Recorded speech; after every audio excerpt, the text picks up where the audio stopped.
My name is Dr Garofide. I'm a consultant medical oncologist at Northampton General Hospital, and we will be discussing endocrine therapy and why management of side effects is important.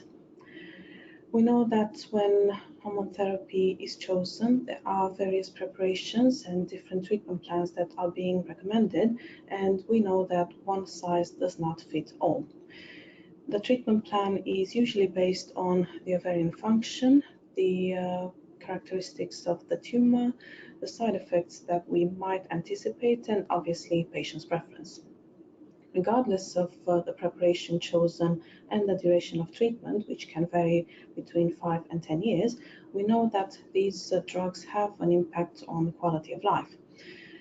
Most commonly, what we discuss in clinic are issues related to the higher risk of bone thinning and osteoporosis, as postmenopausal women are expected to have a higher risk when they are offered aromatase inhibitors.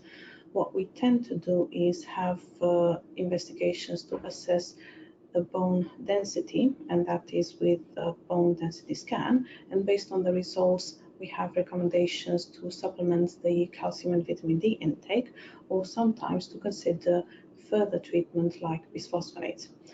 However, we don't discuss in clinic things like menopausal symptoms, weight gain, and fatigue, but all these are significant side effects that impact quality of life, and the management of these needs to be considered based on severity.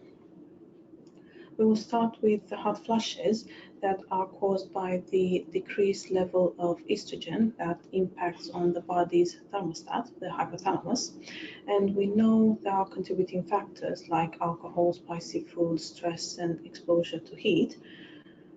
And in managing these side effects, we know that we have the triggers that we could avoid once we identify them.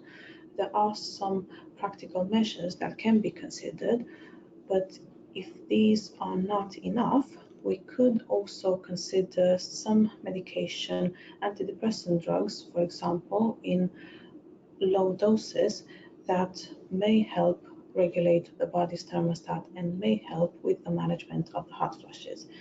Therefore, we would encourage patients to discuss these hot flushes if they are severe with the GP, and based on the discussion of risks and benefits of these preparations, hopefully solutions can be found for quality of life not to be impacted by these side effects. Another important topic that is rarely addressed in clinic relates to sex and intimacy, and part of that is caused by the low estrogen levels, which we expect on endocrine therapy that we recommend for the treatment of breast cancer. However, there is more to this, and we know that the body image changes post-surgical treatment may also interfere with sex and intimacy. There are also issues with vaginal dryness that can be managed with moisturizers and lubricants, and we would recommend a discussion about these with the breast care nursing team, the GP, the practice nurse, as solutions could be considered for this important aspect of life after breast cancer. Another important issue is weight gain, and this is not something that we consider from an aesthetic point of view.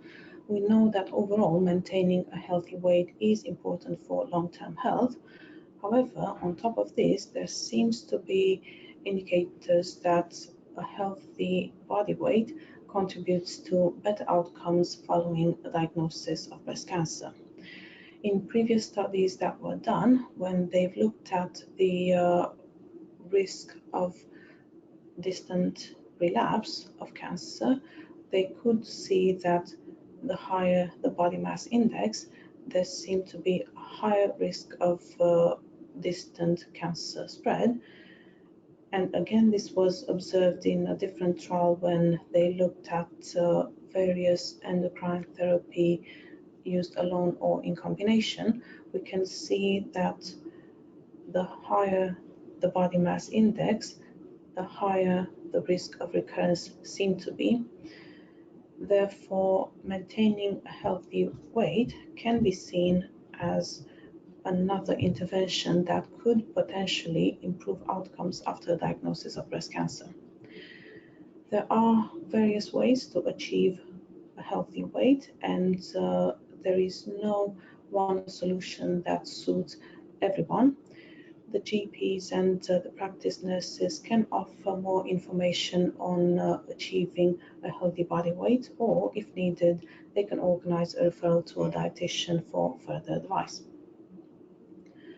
Another important symptom that comes with menopause and following treatment for breast cancer and is also related to endocrine treatment is fatigue.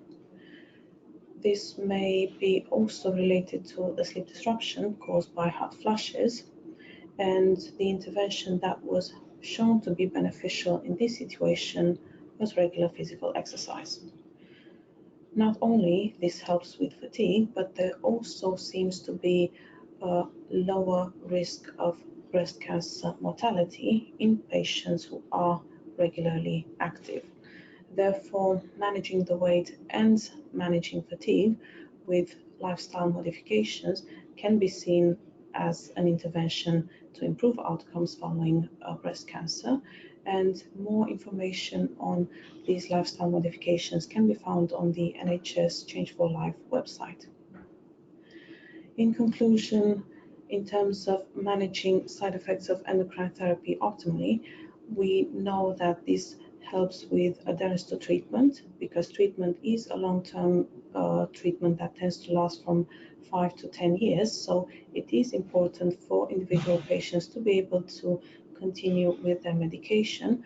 However, quality of life is equally important, and the lifestyle modification that are considered for managing the side effects of endocrine treatment are also interventions that may help improve outcomes and reduce the risk of cancer recurrence. So overall, we know this is the treatment goal of hormone treatment.